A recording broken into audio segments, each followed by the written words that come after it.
Orang ini niatnya mau foto keindahan alam di pedalaman Alaska sendirian tanpa ditemani siapapun. Tapi kenyataannya yang dia lakukan adalah menggali kuburannya sendiri.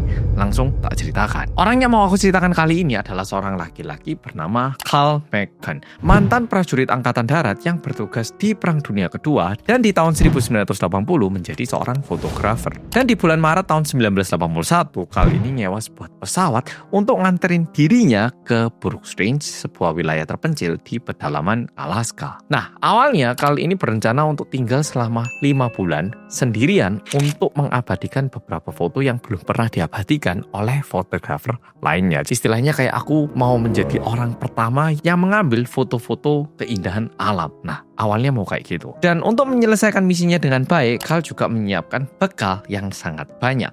Bahkan dia itu menyiapkan sebanyak 640 kg yang isinya makanan semua.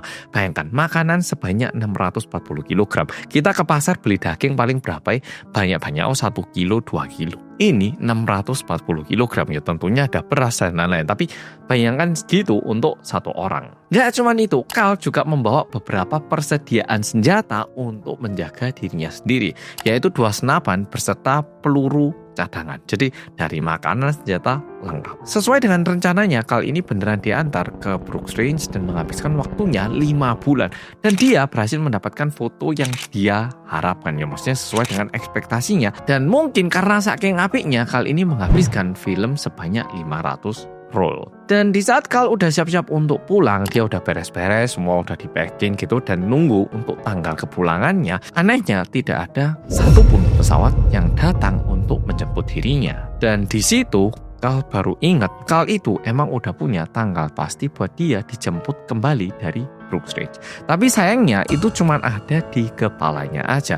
Alias dia itu nggak pernah menyampaikan tanggalnya ini ke pilot pesawat yang ngantar dirinya. Jadi istilahnya gini, aku waktu diantar, Pak nanti saya dijemput jam 4. Nah harusnya bilang gini. Cuman ini ternyata cuma ada di dalam kepalaku, belum tak lontarkan kepada Pak supirnya. Istilahnya kayak gitu. Sehingga pilot yang ngantar Carl nggak tahu kapan dia harus pergi jemput. Dan sebenarnya Carl itu pengennya dijemput di bulan Agustus. Tadi berangkat Maret dan pengennya dijemput di bulan Agustus. Tapi untungnya karena Carl ini merupakan mantan tentara, dia itu nggak terlalu panik, melainkan mencari cara gimana caranya bisa bertahan hidup di tempat itu selama mungkin. Kayak gimana caranya nyari makan, gimana caranya bertahan hidup, gimana caranya ngasih tanda biar orang-orang yang mungkin kebetulan lewat di atas itu tahu kalau ada seseorang yang membutuhkan bantuan di Brooks Range ini. Nah, untungnya di akhir bulan Agustus, kali ini mendengar ada suara pesawat yang mendekat.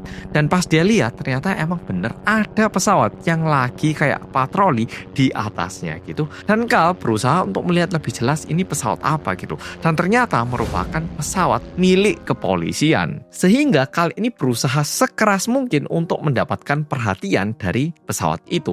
Wis tangannya dilambaikan, ngasih sinyal SOS, semua dilakukan. Apalagi dia ini kan mantan tentara sehingga tahu gitu loh gimana caranya ngasih sinyal SOS. Tapi entah gimana sinyal yang diberikan oleh Carl ini artinya adalah sinyal yang menyatakan kalau dirinya baik-baik saja, bukan sinyal minta tolong. Jadi ada perbedaan antara yang ngomong sama yang nerima istilahnya. Sehingga kepolisian yang lewat ngira kalau Carl itu baik-baik saja, alias orang yang ada di tempat itu baik-baik saja. Sedangkan Carl yang ngelihat pesawat yang meninggalkan dirinya jadi bingung sampai kapan dia harus menunggu di tempat itu. Selama berbulan-bulan kali itu nggak tahu dia harus ngapain dan gimana caranya dia bisa bertahan hidup karena udah nggak ada makanan dan film yang dia bawa juga udah habis. Sehingga dia memutuskan untuk nekat berjalan kaki menuju daerah pemukiman terdekat yaitu Fort Yukon yang berjarak 121 km dari Brooks Range. Tapi kalau misalnya cuacanya kayak di Malang, Surabaya gitu ya enak.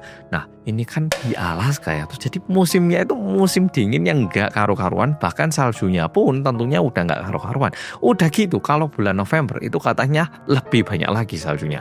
Sehingga ini mempersulit perjalanan Carl untuk pergi ke tempat pemukiman. Dan yang menjadi masalah, selama perjalanan, makanan yang dibutuhkan Carl ini udah bisa dibilang nggak ada. Sehingga selama perjalanan, Carl itu menjadi semakin lemas, semakin lemah, dan juga lebih mudah terkena penyakit. Sehingga di tengah perjalanan, Carl itu ngerasa, wah kayaknya nggak cukup ini, kayaknya nggak bisa. Dia memutuskan untuk balik lagi ke tenda sebenarnya. Dan di situ dia memutuskan untuk memburu hewan-hewan yang bisa dia makan dan bertahan hidup di situ. 5 bulan setelah itu, tepatnya di bulan Januari tahun 1982, teman-temannya kali ini mulai khawatir dan mulai mikir, kok Carl nggak balik-balik? Sehingga teman-temannya ini memutuskan untuk pergi ke Alaska untuk mencari tahu gimana kabarnya Carl. Karena bisa dibilang Carl ini udah ngilang selama 1 tahun. Dan teman-temannya ini pintar, mereka itu nggak pergi sendiri, tapi juga melaporkan hal ini kepada polisian dan juga meminta bantuan kepada Alaska State Trooper, yaitu pesawat patroli yang ada di situ katanya. Nah, akhirnya semua itu menghampiri Brooks Range dan juga menemukan tendanya Carl. Tapi sayangnya waktu mereka nyampe ke sana dan membuka pintu tendanya, yang mereka temukan adalah suatu pemandangan yang sangat mengerikan. Carl kondisinya udah sangat kurus, kering banget dan membeku di dalam tenda dengan bekas luka tembak.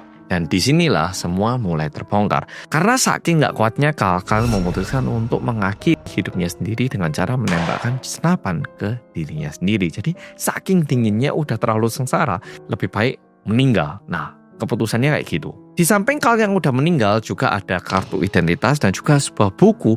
Dan di bukunya ini Carl udah menuliskan sebanyak 100 halaman kenapa dia membuat keputusan seperti ini. Polisi yang datang ke tempat itu menduga semua barang yang dimiliki sama Carl ini udah dibakar dengan tujuan menghangatkan dirinya. Dan yang lebih menyedihkan lagi, di halaman terakhir buku yang dituliskan sama Carl tertulis ada kalimat seperti ini. Tuhan, maafkan semua dosa dan kelemahanku dan tolong jaga keluargaku.